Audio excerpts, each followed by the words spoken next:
క్రీస్తునాథుని యందు మికిలి ప్రియమైనటువంటి దివ్యవాణి ప్రేక్షకులందరికీ ఆత్మలో జీవనం కార్యక్రమంలోనికి ప్రేమపూర్వకముగా ఆహ్వానిస్తున్నాను. ఈరోజు ఆత్మలో జీవనం కార్యక్రమం ద్వారా దేవుడు మనకు తెలియచేయాలని ఇష్టపడుతున్నటువంటి ఆత్మీయ విషయములను ధ్యానించుటకు, స్వీకరించుటకు ప్రార్థనాపూర్వకముగా మనం సిద్ధపడతాం.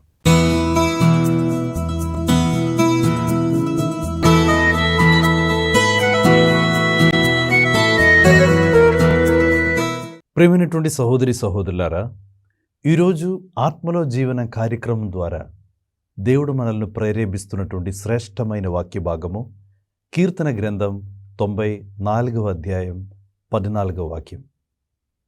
కీర్తన గ్రంథం 94వ అధ్యాయం 14వ వాక్యంలో దేవుడు మా అందరికీ కూడా ఒక గొప్ప వాగ్దానాన్ని దేవుడు ప్రసాదిస్తున్నారు. ఆ వాగ్దానం ఏమనగా, ప్రభు తన జనులను చేయి విడువడు, తాను ఎన్నుకొనిన ప్రజలను పరిత్యజింపడు. ఈ యొక్క వాక్యము ద్వారా, వాగ్దానము ద్వారా దేవుడు మనకు తెలియచేస్తున్నటువంటి అద్భుతకరమైనటువంటి ఒక విషయం ఏమనగా, మనం విశ్వసించే దేవుడు, మనం ఆరాధించే దేవుడు, మనం వెంబడించే దేవుడు, ఆ దేవుడు మనలను చేయి విడిచేవాడు కాదు, మనలను పరిత్యజించువాడు కాదు. చేయి విడిచేవాడు కాదు, పరిత్యజించువాడు కాదు. ఏ పరిస్థితిలో మనం ఉండినా, ఎటువంటి జీవిత పరిస్థితుల మధ్యలో మనం ఉండినా, జీవించినా కూడా, అందరూ ఒకవేళ మనకు దూరమైనా కూడా, అందరూ ఒకవేళ మనల్ని మర్చిపోయినా కూడా, అందరూ ఒకవేళ మనలను లెక్క చేయలేని పరిస్థితి మధ్యలో మనం ఉండినా కూడా, దేవుని వాక్యం మనకి సెలవిస్తున్నది, మనం ఆరాధించే దేవుడు, మనం ప్రేమించే దేవుడు, మనం వెంబడించే దేవుడు, ఆ దేవుడు నిన్ను చేయబడువడు, ఆ దేవుడు నిన్ను పరిత్యజింపడు. అద్భుతకరమైన విధముగా ఆ దేవుని యొక్క ఆదరణ, అద్భుతకరమైన విధముగా ఆ దేవుని యొక్క బలమును, అద్భుతకరమైన విధముగా దేవుడు ప్రసాదించు సంతోషమును ఆ దేవుడు మనకు ప్రసాదిస్తాడు. ఈరోజు ఈ యొక్క ఆత్మలో జీవనం కార్యక్రమంలో పాల్గొనేటువంటి మీ అందరికీ కూడా ప్రార్థిస్తున్నాను. మీ అందరికీ కూడా ఆ దేవుని యొక్క అద్భుతకరమైన ఆదరణను, బలమును, ప్రేమను ఆ దేవుడు మీపై చూపించి, ఆ బలమైన ఆ దేవుని యొక్క కృపతో ఆ దేవుడు మిమ్మలను బలపరచునుగాక. బైబిల్లో మనం చూసినట్లయితే దర్శన గ్రంథంలో మనకందరికీ తెలుసు, దర్శన గ్రంథము రాసినది పునీత యోహానుడు, యేసుప్రభు యొక్క శిష్యుడు యోహాను. యోహాను ఆ దర్శన గ్రంథము రాసుకునేటప్పుడు ఆయన జీవితంలో జరిగిన ఒక సంఘటన బైబిల్ పండితులు మనకు నేర్పిస్తున్నది. యోహాను ఆ దర్శన గ్రంథము రాసుకునే ముందు అతడు పత్మోస్ ద్వీపులో ఉన్నాడు. ఎఫెసస్ అనే పట్టణంలో యేసుప్రభుని గురించి బోధించి చాలామందిని యేసుప్రభు పేరిట ఆ జ్ఞానస్నానం ఇచ్చి, ఆ దేవుని యొక్క శిష్యుల్లో చాలామందిని రోజుకి అట్లా పొందుకునేటువంటి రోజుల్లో పట్టణానికి రాజుగా ఉన్నటువంటి డొమినేషన్ చక్రవర్తి AD 94లో అతన్ని పత్మోస్ ద్వీపులోనికి పంపించాడు. ఆ పత్మోస్ ద్వీపులోనికి పంపించినప్పుడు ఆ రాజు మనసులో ఉన్నటువంటి ఒకే ఒక ఆలోచన ఏంటంటే, ఆ ద్వీపులో ఎవరు ఉండరు, ఏముండదు, అక్కడికి ఎవరెవరిని పంపించుంటారో అది ఒక శిక్షణ విధానం. అది ఒక్కొక్కరిని కూడా ఆ దేశానికి, ఆ రాజుకి ఎదురుగా పనిచేసే ప్రతి ఒక్క వ్యక్తిని కూడా శిక్షించే విధానము ఆ పత్మోస్ ద్వీపులోనికి పంపించడం. ఆ విధముగా ఈ యొక్క యోహాన్ని కూడా శిక్షించి పత్మోస్ ద్వీపులోనికి పంపించారు. అక్కడ ఏమీ లేదు, ఎవరు లేరు. ఆ నీటిలో సముద్ర నీటిని చూసి ఇంకా కొన్నాళ్ళు అక్కడ ఉంటారు, కొద్ది తర్వాత ఆయన చనిపోతారు అనేటువంటి ఉద్దేశంతో ఆ పత్మోస్ ద్వీపులోనికి పంపించారు. ప్రియమైనటువంటి సహోదరులారా, యోహాను అతడు పత్మోస్ ద్వీపులో చేరిన తర్వాత మనం తెలుసు, ఒక వ్యక్తి ఒంటరిగా ఒక స్థలంలో ఉండిపోవటం, భయంకరమైన ఆ ఒంటరిధనానికి గురి అయినాడు. ఆయనకి మాట్లాడటానికి ఎవరు లేరు, ఆయన చుట్టూ ఎవరు లేరు. ఒకప్పుడు చూస్తుంటే శిష్యుల మధ్యలో ఉండేవాడు, ఒకప్పుడు చూస్తుంటే చాలామంది దేవుని ప్రజల మధ్యలో ఉండేవాడు. కానీ ఆ పత్మోస్ ద్వీపులోనికి పంపించి అక్కడ శిక్ష అనుభవిస్తుండగా, ఆయన చూస్తుండగా అతడు భయంకరమైన ఒక మానసిక వ్యధకు గురి అయ్యాడు. ఆ భయంకరమైన ఒక ఎవరు లేని పరిస్థితిలో భయంకరమైన ఆ ఒంటరిధనంలో మిగిలిపోయాడు. He was suffering with loneliness. భయంకరమైన ఒంటరిధనంతో బాధపడ్డాడు. దాని తర్వాత ఆయన మనసులో అతన్ని ఎక్కువగా బాధ పెట్టించే ఒక విషయము ఫియర్ ఆఫ్ డెత్. అంటే అది త్వరలో మరణం వస్తుందని ఆయనకి తెలుసు. ఏ విధముగా చనిపోతారని తెలియదు. రాత్రి పగలు అతడు ఎప్పుడు చనిపోతారేమో అని భయంతో, ఆ ఒక ఫియర్ ఆఫ్ డెత్తో, ఆ మరణ భయంతో అక్కడ ఉంటున్నాడు. దాని తర్వాత ఆయన మనసులో భయంకరమైన ఒక నిరాశ కూడా మనసులో ఎదురైంది. భయంకరమైన ఒక నిరాశ. ఆయన మనసులో నిరాశకు కారణం ఏమిటంటే, నేను దేవుని కోసం నిలబడ్డాను, దేవుని గురించి బోధించాను, దేవుని కార్యాలు ప్రజలకు తెలియచేయడానికి నేను ఇష్టపడ్డాను, దేవుని కోసమే నా సమయాన్ని, నా ఆరోగ్యాన్ని నేను కేటాయించాను. అయినప్పటికీ కూడా నాకు ఎందుకు ఈ విధమైన కార్యాలు నా జీవితంలో ఎదురైంది? ప్రియమైనటువంటి సహోదరులారా, ఒకవేళ ఆ పత్మోస్ ద్వీపులో చేరిన తర్వాత యోహాను మనసులో ఎక్కువగా అతన్ని బాధలోనికి నడిపించే ఆలోచనలు ఇవి కావచ్చు. భయంకరమైన నిరాశలో పడిపోయి ఉండవచ్చు, మరణ భయముతో కొన్నాళ్ళు అక్కడ అట్లా ఉండిపోయి ఉండవచ్చు. దాంతోపాటు భయంకరమైన ఒంటరిధనంతో అతడు చాలా ఇబ్బంది పడినటువంటి సమయంలో బైబిల్లో యోహాను ఈ విధముగా రాస్తున్నాడు. దర్శన గ్రంథం 1వ అధ్యాయం 17వ వాక్యం. దర్శన గ్రంథం 1వ అధ్యాయం 17వ వాక్యంలో ఒక సాక్ష్యంలాగా ఆయన రాసుకునేటువంటి ఒక విషయం ఏమిటంటే, ఆయన తన కుడి చేతిని నాపై ఉంచి ఇట్లనను, భయపడకము. ఒకవేళ మరణ భయంతో బాధపడుతున్నటువంటి వ్యక్తి, నిరాశతో భయంకరమైన ఆ ఒక ఒత్తిడిలోనికి కూడా అట్లా పడిపోయే పరిస్థితిలో ఉన్నటువంటి వ్యక్తి, భయంకరమైన ఒంటరిధనంలో మిగిలిపోయినటువంటి వ్యక్తి చెప్తున్నాడు, నేను అంత భయంకరమైన మానసిక వ్యధతో కూర్చునేటువంటి సమయంలో దేవుడు తన కుడి చేతిని నాపై ఉంచి నాతో నీవు భయపడవద్దు అని చెప్పారంట. డు నాట్ బి అఫ్రైడ్ అనేటువంటి ఒక స్వరం నేను విన్నాను. ఆ స్వరంతో, ఆ చేతి స్పర్శతో అతడు అద్భుతకరమైనటువంటి ఒక ఆదరణ, అద్భుతకరమైనటువంటి ఒక శక్తి, అద్భుతకరమైనటువంటి ఆ దేవుని యొక్క కార్యము ఆయన జీవితంలో జరిగినట్లుగా అనుభవించుకున్నాడు.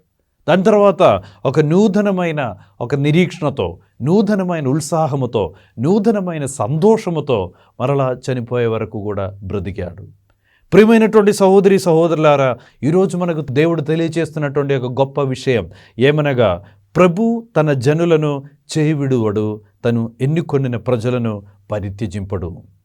మనం ఎటువంటి పరిస్థితిలో మనం ఉండినా కూడా, ఒకవేళ ఈ యొక్క వాక్య పరిచర్యలో పాల్గొనేటువంటి మనలో ఎవరైనా కూడా ఒంటరిధనంతో బాధపడే వాళ్ళు ఎవరైనా ఉన్నారేమో, ఇంట్లో అయినా ఎక్కడైనా కూడా నాకు ఎవరు లేదు, నాతో పాటు ఎవరు లేదనేటువంటి భయంకరమైన మానసిక వ్యతకు గురి అయిన వాళ్ళు ఎవరైనా ఉన్నారేమో, వాళ్ళందరూ కూడా ధ్యానిస్తూ ఆ బలం పొందుకోవలసినటువంటి ఒక వాక్యము దర్శన గ్రంథం 1వ అధ్యాయం 17వ వాక్యం. దేవుని వాక్యం సెలవిస్తున్నది, యోహాను రాస్తున్నాడు, ఆయన తన కుడి చేతిని నాపై ఉంచి ఇట్లనను, భయపడవద్దు. ఈరోజు దేవుడు వాక్యము వింటున్నటువంటి మా అందరితో కూడా దేవుడు చెప్పేది ఒకటే. ఆ దేవుడు మాటల ద్వారా, వాక్యము ద్వారా మనతో మాట్లాడుతున్నారు. దాంతోపాటు ఆ దేవుడు తన యొక్క బలిష్టమైన హస్తము మా మీద ఉంచి ఆ దేవుడు మనకు చెప్తున్నారు, నీవు భయపడవద్దు. ఆ దేవుని యొక్క బలిష్టమైన ఆ హస్తపు స్పర్శనం పొందుకునే భాగ్యము దేవుడు మీ అందరికీ కూడా ప్రసాదించునుగాక. ఈ యొక్క వాక్య పరిచర్యలో పాల్గొనే సమయంలో ఎవరైనా ఒంటరిధనంతో బాధపడేవాళ్ళు ఎవరైనా మన మధ్యలో ఉన్నట్లయితే, మరణ భయంతో జీవించేవాళ్ళు ఎవరైనా మన మధ్యలో ఉన్నట్లయితే, కొన్ని అనారోగ్య పరిస్థితులు ఎదురయ్యేటప్పుడు, కొన్ని సిక్నెస్, కొన్ని అనారోగ్యముతో వ్యాధిగ్రస్తులై అట్లా కొన్ని రకరకాల అనారోగ్య పరిస్థితులు ఉన్నప్పుడు కొందరు మరణ భయంతో కూడా జీవించే వాళ్ళు ఉంటారు. ఆ విధముగా మరణ భయంతో జీవించేవాళ్ళు ఎవరైనా ఉన్నారేమో, నిరాశతో జీవించేవాళ్ళు ఎవరైనా ఉన్నారేమో, ఒంటరిధనంతో జీవించేవాళ్ళు ఎవరైనా ఉన్నారేమో, అందరూ కూడా ధ్యానించవలసిన వాక్యము, నువ్వు విశ్వసించే దేవుడు నిన్ను చేయివిడువడు, నిన్ను పరిత్యజింపడు. నువ్వు ధైర్యం కలిగి ఉండాలి. ఆ దేవుడు తన మాటలతో నిన్ను బలపరుస్తారు. ఆ దేవుడు నీవు ఊహించలేని సమయంలో, యోహాను జీవితంలో జరిగిన ఒక సంఘటన అది. ఆయన ఊహించలేని సమయంలో, దేవుడు వస్తాడని ఊహించలేదు, దేవుడు తనతో మాట్లాడతాడని ఎప్పుడు కూడా ఊహించలేదు. దేవుడు తన స్పర్శతో తనను బలపరుస్తారని ఎప్పుడు కూడా ఊహించలేదు. అతడు ఊహించలేని సమయంలో ఆ దేవుడు అతన్ని దర్శించాడు. ఊహించలేని విధముగా దేవుడు అతనితో మాట్లాడాడు. ఊహించలేని విధముగా ఆ జీవితానికి దేవుడు నూతనమైన ఒక శక్తిని, బలాన్ని దేవుడు ప్రసాదించాడు. మన దేవుడు మనం ఊహానికి మించిన విధముగా, మనం ఊహానికి మన యొక్క ఆలోచనలకు మించిన విధముగా మన జీవితంలో కార్యాలు చేయువాడు దేవుడు. ఈ యొక్క దేవుని యొక్క స్పర్శను పొందుకున్న తర్వాత, ఆ దేవుని యొక్క బలిష్టమైన హస్తపు ఆ శక్తిని తెలుసుకున్న తర్వాత, ఆ దేవుని యొక్క అభిషేకము అతని శరీరంలో కూడా అనుభవించిన తర్వాత యోహాను ఈ విధముగా చెప్తున్నాడు, నాలో ఉన్నవాడు ఈ లోకంలో ఉన్న వాని కంటే గొప్పవాడు. నాలో ఉన్నవాడు నన్ను ఈ యొక్క పద్మోస్ అనేటువంటి ద్వీపుకి పంపించి నన్ను చంపాలని నిర్ణయించుకునేటువంటి ఆ రాజు కంటే గొప్పవాడు. ఆ దేవుడు సర్వాధికారి, నా దేవుడు సర్వ అధికారము కలిగిన దేవుడు. నాలో ఉన్నవాడు బయట ఉన్న చక్రవర్తి కంటే, బయకున్న శక్తులన్నిటికంటే గొప్పవాడు అని 1 యోహాను 4వ అధ్యాయం 4వ వాక్యంలో ఆ యోహాను రాశాడు. నాలో ఉన్నవాడు ఈ లోకంలో ఉన్నవాని కంటే గొప్పవాడు. అవును ప్రియమైనటువంటి సహోదరి సహోదరులారా, దేవుడు తన ఆత్మను మనలో నింపాడు. మనమందరం కూడా ఈ యొక్క గొప్ప సత్యాన్ని విశ్వసించి ప్రతి క్షణములో మనం ఈ జీవితంలో మనం జీవిస్తూ ఉండాలి. మనలో దేవుని యొక్క ఆత్మ ఉన్నది. బాప్టిజం స్వీకరించిన రోజున పవిత్రాత్మ దేవుని యొక్క శక్తి, పవిత్రాత్మ దేవుని యొక్క సన్నిధి మనలోనికి దిగి వచ్చింది. మన ఆత్మలో, మన హృదయంలో దేవుడు ఉన్నాడు. ఎన్ని సమస్యలు ఎదురైనా కూడా, ఎన్ని ఇబ్బందికరమైన పరిస్థితుల మధ్యలో మనం ఉండినా కూడా మనం బలముగా స్థిరముగా నిలుచుకోవాలని దేవుడు కోరుతున్నారు. ఎందుకనగా నీలో విశ్వసించువాడు బయటున్న వాని కంటే గొప్పవాడు. నువ్వు అనారోగ్యంతో ఉండి ఏదో కొద్దిగా భయానికి గురవుతున్నారా? విశ్వసించాలి, ఆ యొక్క అనారోగ్యం పుట్టించే దుష్ట శక్తి కంటే నీ లోపల ఉన్న దేవుడు గొప్పవాడు. నీ ఒక మాట పలిగినా చాలు. ఆనాడు శతాధిపతి దేవుని వైపు చూసి చెప్పిన ఒక మాట, ఒక దుష్ట శక్తి నా యొక్క భృత్యుని అనారోగ్య స్థితిలోనికి ఉన్నది. నీ ఒక మాట పలిగినా చాలు, నా సేవకుడు స్వస్థత పొందుకున్నాడు. ప్రియులారా, మనం విశ్వసించాలి, ఆయన తన వాక్యములను పంపించి స్వస్థపరచువాడు. అనారోగ్యంతో బాధపడే వాళ్ళందరూ కూడా విశ్వసించాలి, నీ శరీరంలో ఒక అనారోగ్యము పుట్టించే దుష్ట శక్తి కంటే ఆరోగ్యము, ఆ శక్తి నీలో ఉన్నటువంటి దేవుల్లో ఉన్నాడు.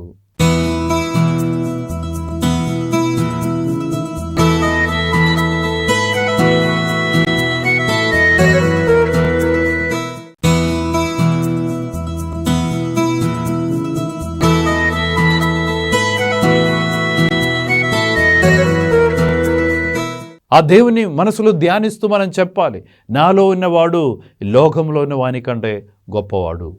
భయంకరమైన జీవిత పరిస్థితి మధ్యలో ఎవరైనా భయంకరమైన ఆ భయంతో జీవించే వాళ్ళు ఎవరైనా ఉంటారేమో చెప్పాలి, మన లోపల ఉన్నవాడు, నాలో ఉన్నవాడు బయట ఉన్నవాని కంటే గొప్పవాడు. దేవుని ప్రజలందరూ కూడా ధైర్యం కలిగి జీవించాల్సినటువంటి వాళ్ళము. ఎందుకనగా మనకు దేవుడు పిరికిదనము కాదు, దేవుడు మనలందరిలోనికి కూడా శక్తిని, దేవుని యొక్క అద్భుతకరమైన ధైర్యంతో కూడా ఆ దేవుడు మనలందరినీ కూడా బలపరిచి ఉన్నారు. భయంకరమైనటువంటి ధైర్యంతో, భయంకరమైన దేవుని శక్తితో జీవించాల్సిన వాళ్ళం, దేవుని బిడ్డలం.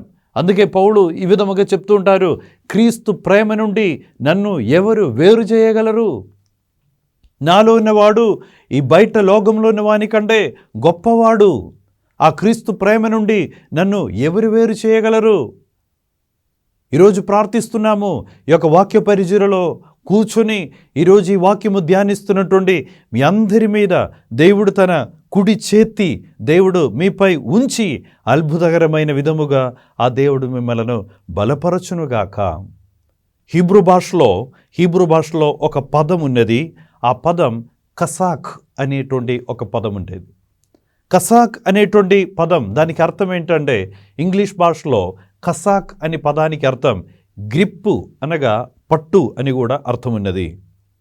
అందులో ఒక స్పిరిచువల్ మీనింగ్గా బైబిల్ పండితులు మనకు నేర్పిస్తున్నటువంటి ఒక విషయం ఏమిటంటే, కసాక్ అనగా it is the touch of the lord, దేవుని యొక్క స్పర్శ అని కూడా ఆ పదానికి ఒక అర్థం ఉన్నది. కసాక్. ఈరోజు మనం ప్రార్థించుకోవాలి. ఆనాడు యోహాను చెప్తున్నాడు, ఇదిగో దేవుడు తన కుడి చేతిని నాపై ఉంచి ఇట్లా నన్ను భయపడవద్దు. అంటే అతడు పొందుకున్నాడు, దేవుని యొక్క చేతి స్పర్శను పొందుకున్నాడు. అయితే ఈరోజు మనం ఈ విధంగా నేర్చుకుందాం, కసాక్ అనోయింటింగ్ అని మనం నేర్చుకుందాం.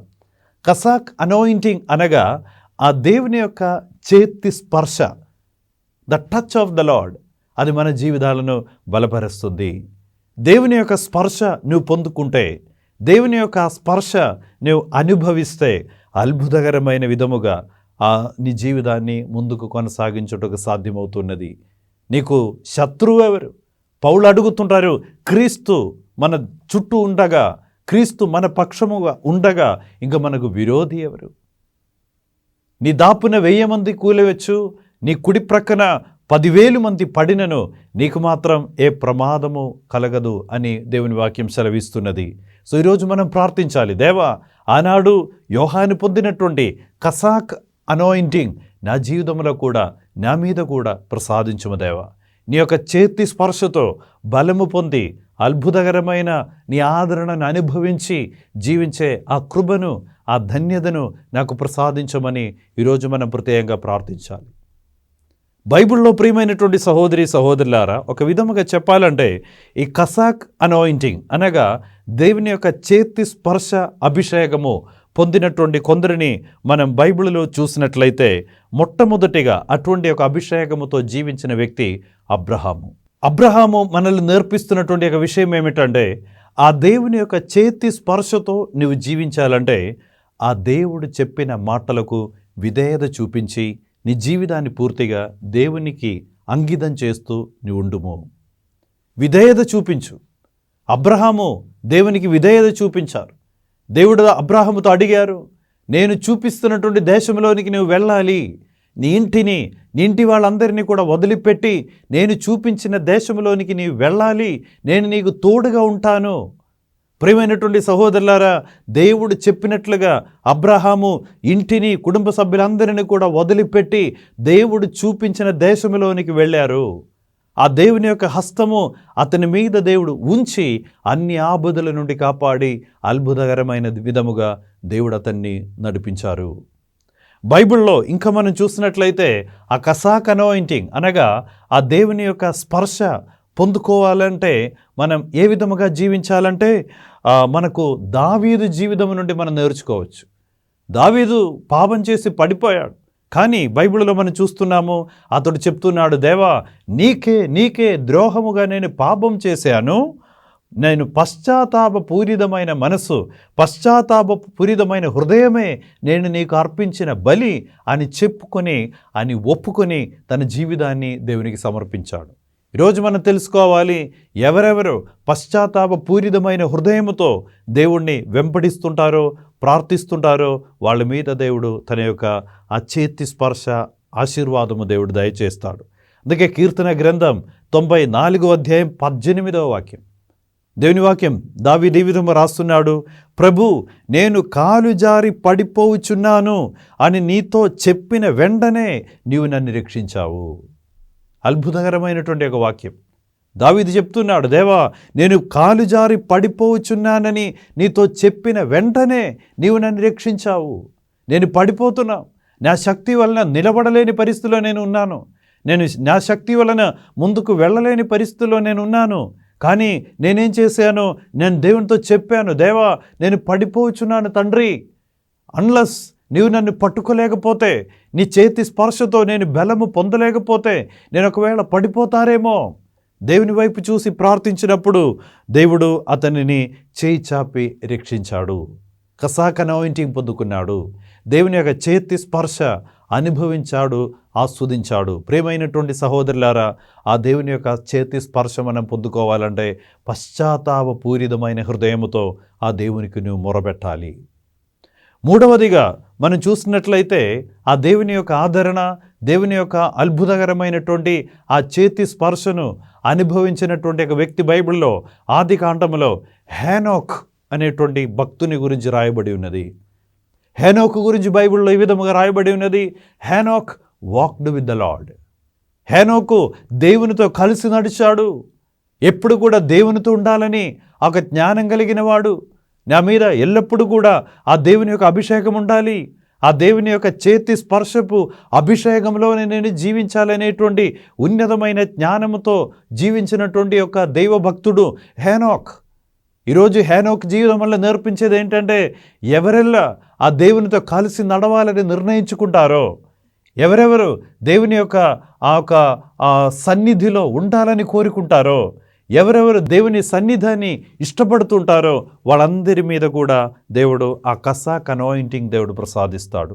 అద్భుతకరమైన విధముగా వాళ్ళందరినీ దేవుడు తన యొక్క చేతి స్పర్శతో అభిషేకించి అద్భుతకరమైన ఆదరణనిచ్చి ఆ దేవుడు వాళ్ళతో కలిసి నడుచుకుంటారు. ఈరోజు మనం ప్రార్థించుకుందాం, దేవా హేనోకు వలె నీతో కలిసి నడుచుకునే కృపను నాకు దయచేయము దేవా. అదేవిధముగా సంఖ్యాకాండము 25వ అధ్యాయం 11వ వాక్యంలో ఒక భక్తుడు ఫినెహాస్ అని పేరు కలిగినటువంటి ఒక వ్యక్తి, ఆయన జీవితం మనల్ని నేర్పించిన ఒక సత్యం ఏమిటంటే, ఫినెహాస్ దేవుని విషయాల మీద మరి రోషం కలిగిన ఒక జీవితం జీవించిన వ్యక్తి, దేవుని విషయాల మీద భయంకరమైన ఆసక్తితో జీవించిన వ్యక్తి. ఈరోజు మన ఆత్మపరిశీలన చేయాలి. దేవుని విషయాల మీద ఆ రోషం కలిగి నువ్వు జీవించగలుగుతున్నావా? దేవుని విషయాల మీద భయంకరమైన ఆసక్తిని చూపించుకొని జీవించగలుగుతున్నారా? దేవుని కోసము ఆ సీల్తో దేవుణ్ణి వెంబడించగలుగుతున్నారా? దేవుని కార్యాన్ని చేయగలుగుతున్నారా? ఆ విధముగా చేసిన వ్యక్తి నువ్వైతే తప్పకుండా దేవుని యొక్క ఆ కసాక్ అనాయింటింగ్, ఆ చేతి స్పర్శ అభిషేకము ఆ దేవుడు మీ మీద దేవుడు కురిపిస్తారు. అదేవిధముగా 2 తిమోతులకు రాసినటువంటి 2వ లేఖనములో 4వ అధ్యాయం 7వ వాక్యం పౌలు మనకు నేర్పిస్తున్నటువంటి ఒక విషయం ఏమిటంటే, ఆ దేవుని యొక్క చేతి స్పర్శ నువ్వు పొందుతూ ఉండగా నువ్వు పొందపోయే ఆశీర్వాదం ఏమనగా పౌలు చెప్తున్నాడు, నేను మంచి పోరాటము పోరాటితిమి, మంచి పోరాటము నేను చేశాను, నా విశ్వాసాన్ని కాపాడుకున్నాను, నీ మహిమ కిరీటముతో నన్ను అలంకరించమని ప్రార్థించాడు. పౌలు మనకు తెలియచేస్తున్నటువంటి యొక్క గొప్ప విషయం ఏమనగా, ఆ దేవుని యొక్క చేతి స్పర్శతో మన జీవితాన్ని మనం జీవిస్తూ విశ్వాసాన్ని కాపాడుకుంటే తప్పకుండా ఆ మహిమ కిరీటముతో ఆ దేవుడు మా ఆత్మలను దేవుడు అలంకరిస్తారు. కావున ప్రియమైనటువంటి సహోదరి సహోదరులారా, ఈరోజు మనం ధ్యానిస్తున్నటువంటి యొక్క వాక్యము, ప్రభు తన జనులను చేయి విడువడు, తాను ఎన్నుకొనిన ప్రజలను పరిత్యజింపడు. దేవుడు మనందరితో కూడా ఈ యొక్క వాక్యము ద్వారా మనందరికీ కూడా దేవుడు తెలియచేస్తున్న ఒక విషయము, నిరీక్షణతో నువ్వు జీవించు. నీ గురించి శ్రద్ధ వహించువాడొకడు ఉన్నాడు. నువ్వే పరిస్థితిలో ఉండినా, ఒకవేళ లోకమంతా కూడా నేను మర్చిపోయినా, ఒకవేళ నీ చుట్టూ ఎవరి లేకపోయినా, ఒకవేళ నీ చేతిలో ఏమి లేకపోయినా కూడా మర్చిపోవద్దు, నిన్ను గురించి శ్రద్ధ వహించువాడొకడున్నాడు. నువ్వు బలహీన సమయంలో, నువ్వు నడవలేని సమయంలో దావీదు చెప్పినట్లుగా, నేను కాలు జారి పడిపోవచ్చున్నానని దేవునితో నేను చెప్పిన వెంటనే అతడు దిగివచ్చి నన్ను కాపాడారు. ఆ దేవుని యొక్క హస్తము, ఆనాడు దావీదు జీవితాన్ని కాపాడిన దేవుడు, ఆ దేవుని హస్తము కురచగా లేదు. ఆ దేవుని యొక్క కుడి హస్తము బలహీనముగా మారలేదు. ఆ దేవుని యొక్క కుడి హస్తము ఈ రోజుల్లో కూడా బలముగా ఉన్నది. ఆ కుడి హస్తము ఎవరి కోసము, ఎవరి మీద పనిచేస్తుందని ఇప్పటి వరకు కూడా మనం కలిసి ధ్యానించి ఉన్నాం. అందుకే ప్రియమైనటువంటి సహోదరి సహోదరులారా, మనం ఆశించుకుందాం, ప్రార్థించుకుందాం, దేవా నీ యొక్క చేతి స్పర్శ అభిషేకముతో నన్ను నడిపించుము దేవా. దానికోసము అబ్రాహాము వలె విధేయత చూపించే మనసు నాకు దయచేయమని ప్రార్థించుకుందాం. జీవితంలో ఈ పరిస్థితిలో మనం ఉండినా కూడా ప్రియమైనటువంటి సహోదరులారా, ఆ దేవుని చిత్తానికి లోబడు తత్వం మనలో ఉండునుగాక. ఆ దేవుడు కోరుకునే విధముగా, దేవుడు మన జీవితంలో దేన్ని దేవుడు ఆశిస్తుంటారో ఆ విధముగా దేవుని పట్ల విధేయత చూపించి జీవించే భాగ్యము దేవుడు మనకు ప్రసాదించునుగాక. అదేవిధముగా దావీదు ప్రార్థించినట్లుగా పశ్చాత్తాపపూరితమైన హృదయముతో ప్రార్థించే ఒక హృదయం దేవుడు మనకు దయచేయునుగాక. ఎవరెవరు పశ్చాత్తాపపూరితమైన హృదయంతో దేవుని ఆరాధించుకుంటారో వాళ్ళందరూ కూడా ఆ దేవుని యొక్క సన్నిధిని, దేవుని యొక్క స్పర్శను అనుభవించే భాగ్యము వాళ్ళు పొందుకుంటారు. అదేవిధంగా ఈరోజు మనం ధ్యానించినటువంటి హేనోకు వలె ఈరోజు మనం ప్రార్థించాలి, దేవా హేనోక్ 365 సంవత్సరాలు దేవునితో కలిసి నడిచారని బైబిల్లో రాయబడి ఉన్నది. మన మనసులో ఉండవలసిన ఒక ప్రార్థన, దేవా జీవించి ఉన్నంత కాలము, ఎన్ని సంవత్సరములు ఈ లోకములో జీవిస్తామనేది మనకు తెలియదు. కానీ దేవునితో మనం చెప్పవలసిన ఒక మాట, దేవా నేను జీవించి ఉన్నంత కాలము, అది ఒకరోజైనా, అది 100 సంవత్సరాలైనా కూడా దేవా నీతో కలిసి నడుచుటకు, నీ యొక్క చేతి స్పర్శ అభిషేకము పొందుటకు నా మీద దయచేయము దేవా అని మనం ప్రార్థించాలి. అదేవిధముగా ఫినెహాస్ జీవించినట్లుగా దేవుడి విషయాల మీద ఎంత శ్రద్ధ చూపించి, దేవుని విషయాల మీద ఆ రోషము చూపించి ఎంత శ్రద్ధతో దేవుని కార్యాలు చేశాడు. ఈ రోజుల్లో కూడా మన జీవితంలో అందరి ఇంట్లో కుటుంబ ప్రార్థన జరుగుతున్నదా? దేవునికి ఇవ్వాల్సినటువంటి గౌరవం మా ఇంట్లో మనం ఇవ్వగలుగుతున్నామా? దేవుని విషయాల మీద శ్రద్ధ చూపించి ప్రతి ఇంట్లో మనం ప్రార్థన చేయగలుగుతున్నామా? గుడిలో మనం చేయవలసిన బాధ్యతలను మనం నిర్వహించగలుగుతున్నామా? ఫినెహాస్ జీవితం వల్ల నేర్పించుకునేటువంటి విషయం ఏమిటంటే, దేవుని కోసం రోషం కలిగి ఉండుము. ఆ దేవుడు తన యొక్క బలిష్టమైన చేతితో నిన్ను కాపాడుతారు. అభిషేకంలో దేవుడు నిన్ను నడిపిస్తారు. అదేవిధముగా పౌలు మనకు నేర్పిస్తున్నారు, ఆ యొక్క శక్తితో దేవుని చేతి స్పర్శ అభిషేకము నువ్వు పొందుకుంటే అన్ని పోరాటాలు కూడా ఆ దేవుడు నీకు విజయం ఇస్తాడు. సైతానుతో, చీకటి శక్తులతో నువ్వు చేసే ప్రతి పోరాటంలో కూడా ఆ దేవుడు నీకు విజయం ఇచ్చి దేవుడు నిన్ను కాపాడుతారు. చివరిగా నీ జీవితంలో చివరి సమయంలో ఆ దేవుడు నీ ఆత్మను ఆ మహిమ కిరీటముతో అలంకరిస్తాడు. కావున ప్రియమైనటువంటి సహోదరి సహోదరులారా, ఈరోజు దేవుడు మనకు తెలియచేసిన ఈ విషయాలన్నింటినీ కూడా మనసులో స్వాధీనం చేస్తూ మొట్టమొదటిగా ప్రార్థించుకుందాం. దేవా నాలో ఉన్నవాడు గొప్పవాడనేటువంటి గొప్ప నమ్మకం మాలో దేవుడు అధికముగా చేయునుగాక. అది మనలను ఒక నూతనమైన నిరీక్షణతో కూడిన ఒక జీవితంలోనికి నడిపించునుగాక. ఈరోజు ఈ వాక్య పరిచర్యలో పాల్గొనేటువంటి మీ అందరిలో కూడా ఒక గొప్ప నిరీక్షణ వరము దేవుడు ప్రసాదించునుగాక. దానితో పాటు ఈ యొక్క వాక్య పరిచర్యలో పాల్గొనేటువంటి మీ అందరికీ కూడా దేవుడు ఆ కసాక అనాయింటింగ్ అనగా దేవుని యొక్క కుటి హస్తపు స్పర్శ శక్తి అభిషేకము ఆ దేవుడు మీ అందరికీ కూడా ప్రసాదించాలని, అన్ని సమయాల్లో కూడా ఆ దేవుని యొక్క బలిష్టమైన కరహస్తపు ఆ ఆశీర్వాదములో దేవుడు మిమ్మల్ని ఉంచుకొని అన్ని ఆపదల నుండి, బలహీనతల నుండి దేవుడు మిమ్మల్ని కాపాడి అద్భుతకరమైన ఆదరణతో, అద్భుతకరమైనటువంటి శక్తితో ఆ దేవుడు మిమ్మల్ని అందరినీ చేపట్టి నడిపించాలని మనస్ఫూర్తిగా ప్రార్థిస్తున్నాను. దేవుడు మిమ్మల్ని అందరినీ సమృద్ధిగా దీవించునుగాక. ప్రభు మీతో ఉండునుగాక. సర్వశక్తిగల సర్వేశ్వరుడు పిత, పుత్ర, పవిత్రాత్మ ప్రభు లందరినీ ఆశీర్వదించి దీవించునుగాక. ఆమేన్.